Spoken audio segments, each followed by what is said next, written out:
Hello friends. ఈరోజు మనం June 30 మరియు జూలై 1 కరెంట్ అఫైర్స్ చూసుకుందాం. First question. Andhra Pradesh central university మొదటి కాన్వకేషన్లో రాష్ట్రపతి ద్రౌపది ముర్ము ఎక్కడ ప్రసంగించారు? కరెక్ట్ ఆన్సర్ చూడండి. ఆప్షన్ సి అనంతపురం అండి. ఈ కార్యక్రమానికి ఆంధ్రప్రదేశ్ గవర్నర్ ఎస్ అబ్దుల్ నజీర్, రాష్ట్ర విద్యాశాఖ మంత్రి నారా లోకేష్ హాజరయ్యారండి.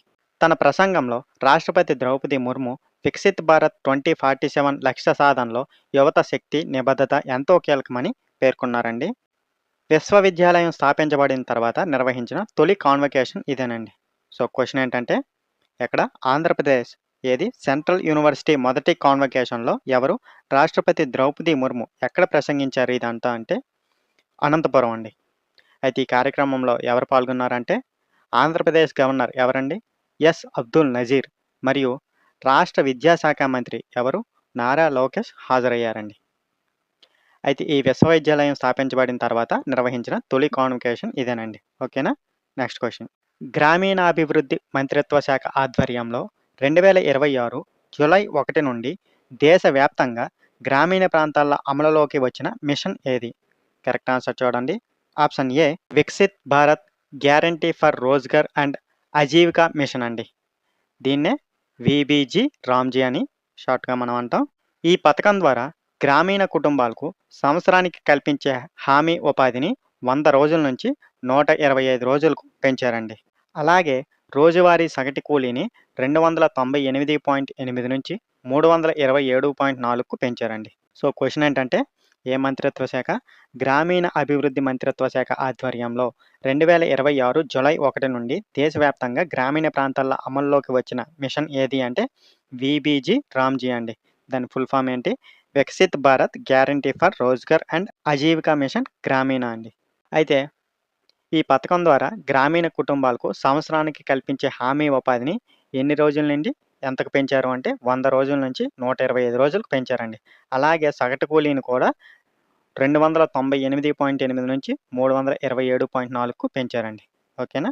Next question. భారత్ తొలి వాణిజ్య జెట్ విమానం ఖచ్చితమైన ల్యాండింగ్ కోసం ఏ స్వదేశీ ఉపగ్రహ నావిగేషన్ వ్యవస్థను ఉపయోగించింది? కరెక్ట్ ఆన్సర్ చూడండి. ఆప్షన్ డి గగన్ అండి. ఇండిగో ఎయిర్ బస్ A320 విమానంతో ఈ ప్రదర్శన విజయవంతంగా నిర్వహించబడిందండి. ఈ ల్యాండింగ్ రాజస్థాన్లోని ఉదయ్పూర్ విమానాశ్రయంలో జరిగిందండి.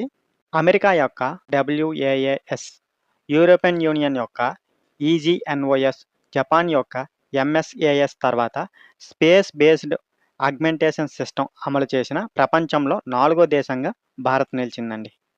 సో క్వశ్చన్ ఏంటంటే భారత్ తొలి వాణిజ్య జెట్ విమానం ఖచ్చితమైన ల్యాండింగ్ కోసం ఏ స్వదేశీ ఉపగ్రహ నావిగేషన్ వ్యవస్థకు ఉపయోగించింది అంటే కరెక్ట్ ఆన్సర్ గగన్ అండి. అయితే ఇండిగో ఎయిర్ బస్ A320 విమానంతో ఈ ప్రదర్శన విజయవంతంగా నిర్వహించారండి. అయితే ల్యాండింగ్ ఎక్కడ జరిగింది? రాజస్థాన్లోని ఉదయ్పూర్ విమానాశ్రయంలో జరిగిందండి. అయితే అమెరికా యొక్క WAAS, యూరోపియన్ యూనియన్ యొక్క EGNOS, జపాన్ యొక్క MSAS తర్వాత స్పేస్ బేస్డ్ ఆగ్మెంటేషన్ సిస్టమ్ అమలు చేసిన ప్రపంచంలో 8వ దేశంగా భారత్ నిలిచింది. 4వ దేశంగా భారత్ నిలిచిందండి. ఓకేనా? Next question. PMJAY సేవల కోసం ఆయుష్మాన్ సారథి వాట్సాప్ చాట్బాట్ను ఎవరు ప్రారంభించారు? కరెక్ట్ ఆన్సర్ చూడండి. ఆప్షన్ ఏ జేపీ నడ్డా అండి. జగత్ ప్రకాష్ నడ్డా. PMJAY పూర్తి రూపం ఏంటండి? ప్రధానమంత్రి జన ఆరోగ్య యోజన అండి. ఈ చాట్బాట్ ద్వారా లబ్ధిదారులు తమ అర్హతను తనిఖీ చేసుకోవచ్చండి. అలాగే ఈకేవైసీ పూర్తి చేయడం, ఆయుష్మాన్ కార్డు డౌన్లోడ్ చేసుకోవడం, ఆధార్ లింక్ చేయడం, సమీపంలోని ఎంపానల్డ్ ఆసుపత్రులను గుర్తించడం వంటి సేవలను కూడా పొందవచ్చండి. సో క్వశ్చన్ ఏంటంటే PMJAY సేవల కోసం ఏదండి ఆ చాట్బాట్? ఆయుష్మాన్ సారథి అనే వాట్సాప్ చాట్బాట్ను ఎవరు ప్రారంభించారు అంటే జేపీ నడ్డా అండి. అయితే PMJAY ఫుల్ ఫామ్ ఏంటండి? ప్రధానమంత్రి జన్ ఆరోగ్య యోజన అండి. ఈ చాట్బాట్ ద్వారా లబ్ధిదారులు తమ అర్హతను తనిఖీ చేసుకోవచ్చండి. అలాగే ఈకేవైసీ పూర్తి చేయడం ద్వారా ఆయుష్మాన్ కార్డు డౌన్లోడ్ చేసుకోవడం, ఆధార్ లింక్ చేయడం, సమీపంలోని ఎంపానల్డ్ ఆసుపత్రులను గుర్తించడం వంటి సేవలను కూడా పొందవచ్చండి. ఓకేనా? Next question. Global skills challenge Australia 2026లో భారత్ ఎన్ని పథకాలు సాధించింది? కరెక్ట్ ఆన్సర్ ఆప్షన్ బి 5 పథకాలండి. వాటిలో 3 స్వర్ణ పథకాలు, 1 రజత పథకం, 1 కాంస్య పథకం ఉన్నాయండి. ఈ పోటీ ప్రధాన ఉద్దేశ్యం ప్రపంచవ్యాప్తంగా యువ నిపుణుల్లో సాంకేతికత మరియు వృత్తి నైపుణ్యాలను ప్రోత్సహించడం అండి. ఈ పోటీల్లో భారత్ తరపున 30 మంది సభ్యులతో కూడిన బృందం పాల్గొందండి. సో, క్వెషన్ ఏంటంటే ఏది గ్లోబల్ స్కిల్స్ ఛాలెంజ్ ఆస్ట్రేలియా 2026లో భారత్ ఎన్ని పతకాలు సాధించింది అంటే మొత్తం 5 పతకాలండి. అయితే అందులో 3 స్వర్ణ పతకం, 1 రజిత, 1 కాంస్య పతకాలు ఉన్నాయండి. అయితే ఈ పోటీ ప్రధాన ఉద్దేశ్యం ఏంటండి? ప్రపంచవ్యాప్తంగా యువ నిపుణుల్లో సాంకేతికత మరియు వృత్తి నైపుణ్యాలను ప్రోత్సహించడం అండి. అయితే ఈ పోటీల్లో భారత్ తరపున ఎంతమంది సభ్యులు పాల్గొన్నారు అంటే 30 మంది సభ్యులతో కూడిన బృందం ఉందండి. ఓకేనా? Next question. బంగ్లాదేశ్ ఇటీవల మోంగ్లా పోర్ట్ సమీపంలో ప్రత్యేక ఆర్థిక మండలి సెజ్ అభివృద్ధి కోసం ఏ దేశంతో ఒప్పందం కుదుర్చుకుంది? కరెక్ట్ ఆన్సర్ చూడండి. ఆప్షన్ బి చైనా అండి. మోంగ్లా పోర్ట్ బంగ్లాదేశ్లో 2వ అతిపెద్ద సముద్ర నౌకాయానం అండి. ఈ ప్రాజెక్టులో 2015లో భారత్తో కుదిరిన ఒప్పందం స్థానంలో ఇప్పుడు చైనాతో కొత్త ఒప్పందం కుదుర్చుకుందండి. 2025లో నిర్మాణ పనుల్లో తీవ్ర జాప్యం కారణంగా బంగ్లాదేశ్ ఈ ప్రాజెక్ట్ నుంచి భారత్ను తొలగించిందండి. ఈ ప్రాజెక్ట్ ప్రాంతం భారతదేశంలోని కోల్కతా నగరానికి సుమారు 188 కిలోమీటర్ల దూరంలో ఉందండి. సో, క్వెషన్ ఏంటంటే బంగ్లాదేశ్ ఇటీవల ఏ పోర్ట్ అండి? మోంగ్లా పోర్ట్ సమీపంలో ప్రత్యేక ఆర్థిక మండలి అభివృద్ధి కోసం ఏ దేశంతో ఒప్పందం కుదుర్చుకుంది అంటే కరెక్ట్ ఆన్సర్ చైనా అండి. అయితే ఈ మోంగ్లా పోర్ట్ అనేది బంగ్లాదేశ్లో 2వ అతిపెద్ద సముద్ర నౌకాశ్రయం అండి. అయితే ఇదే ప్రాజెక్టులో 2015లో భారత్తో కుదిరిన ఒప్పందం స్థానంలో ఇప్పుడు చైనాతో కొత్త ఒప్పందం కుదుర్చుకుందండి. కారణం ఏంటంటే 2025లో నిర్మాణ పనుల్లో తీవ్ర జాప్యం కారణంగా బంగ్లాదేశ్ ఈ ప్రాజెక్ట్ నుంచి భారత్ను తొలగించిందండి. అయితే ఈ ప్రాజెక్ట్ ప్రాంతం భారతదేశంలోని కోల్కతా నగరానికి సుమారు 188 కిలోమీటర్ల దూరంలో ఉందండి. ఓకేనా? Next question. Sports journalist federation of India ప్రతిష్టాత్మక గోల్డ్ మెడల్ను ఎవరు అందుకున్నారు? కరెక్ట్ ఆన్సర్ చూడండి. ఆప్షన్ డి విశ్వనాథన్ ఆనంద్ అండి. ఈ కార్యక్రమం చెన్నైలోని మద్రాస్ క్రికెట్ క్లబ్లో జరిగిందండి. ఈ అవార్డును ఎస్జేఎఫ్ఐ మరియు తమిళనాడు స్పోర్ట్స్ జర్నలిస్ట్ అసోసియేషన్ సంయుక్తంగా నిర్వహించాయండి.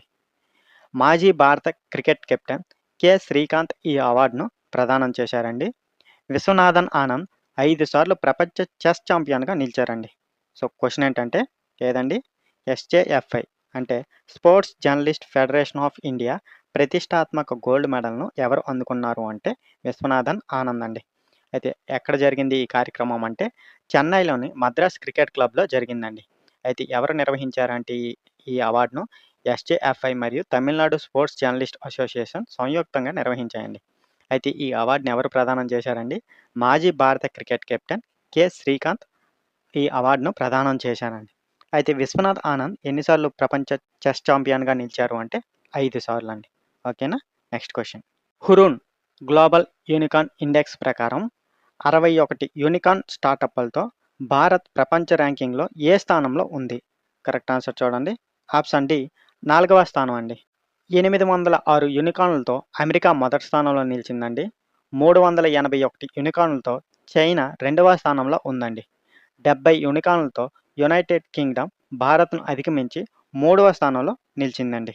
భారత్లో అత్యంత విలువైన యూనికార్న్గా జీరోదా $9 బిలియన్ విలువతో మొదటి స్థానంలో ఉండగా జెప్టో $7 బిలియన్ల 2వ స్థానంలో ఉందండి. సో, క్వెషన్ ఏంటంటే ఏదండి? హురూన్ గ్లోబల్ యూనికార్న్ ఇండెక్స్ ప్రకారం మొత్తం ఏంటండి 61 యూనికార్న్ స్టార్టప్లతో భారత్ ప్రపంచ ర్యాంకింగ్లో ఏ స్థానంలో ఉంది అంటే 4వ స్థానం అండి. టాప్ 3 ఏమున్నాయి అంటే మొదటి స్థానంలో అమెరికా ఉందండి. 806 యూనికార్న్లు ఉన్నాయండి. 2వ స్థానంలో ఏది ఉంది? చైనా ఉందండి. 381 యూనికార్న్లతో ఉంది. అలాగే 3వ స్థానంలో యునైటెడ్ కింగ్డమ్ 70 యూనికార్న్లతో భారత్ను అధిగమించి 3వ స్థానంలో ఉందండి. అయితే భారత్లో అత్యంత విలువైన యూనికార్న్గా ఏమున్నాయండి? జీరోదా $9 బిలియన్ విలువతో మొదటి స్థానంలో ఉంటే జెప్టో $7 బిలియన్ల విలువతో 2వ స్థానంలో ఉందండి. ఓకేనా? Next question. ఇటీవల గోవాకు చెందిన 14 ఏళ్ల ఎథన్ వ్యాజ్ మరియు చెన్నైకి చెందిన హర్షవర్ధన్ జీబీ వరుసగా భారతదేశపు ఎన్నవ చెస్ గ్రాండ్ మాస్టర్లుగా నిలిచారు?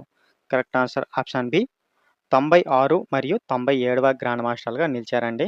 ఎథన్ వాజ్ గోవా రాష్ట్రం నుంచి గ్రాండ్ మాస్టర్ హోదా సాధించిన 3వ వ్యక్తి అండి. ఇంతకుముందు అనురాగ్ మహమల్, లియాన్ మోండాన్కా ఈ ఘనత సాధించారండి. ప్రస్తుతం ఎథన్ వాజ్ భారతదేశంలో అత్యంత పిన్న వయస్కుడైన యాక్టివ్ గ్రాండ్ మాస్టర్ అండి. సో, క్వెషన్ ఏంటంటే ఇటీవల గోవాకు చెందిన 14 ఏళ్ల ఎథన్ వాజ్ మరియు చెన్నైకి చెందిన హర్షవర్ధన్ జీబీ వరుసగా భారతదేశపు ఎన్నవ చెస్ గ్రాండ్ మాస్టర్లుగా నిలిచారు అంటే ఎథన్ వాజ్ అనేది 96, అలాగే చెన్నైకి చెందిన హర్షవర్ధన్ జీబీ అనేది 97వ గ్రాండ్ మాస్టర్‌గా నిలిచారండి. అయితే ఎథన్ వాజ్ గోవా రాష్ట్రం నుంచి గ్రాండ్ మాస్టర్ హోదా సాధించిన 3వ వ్యక్తి అండి.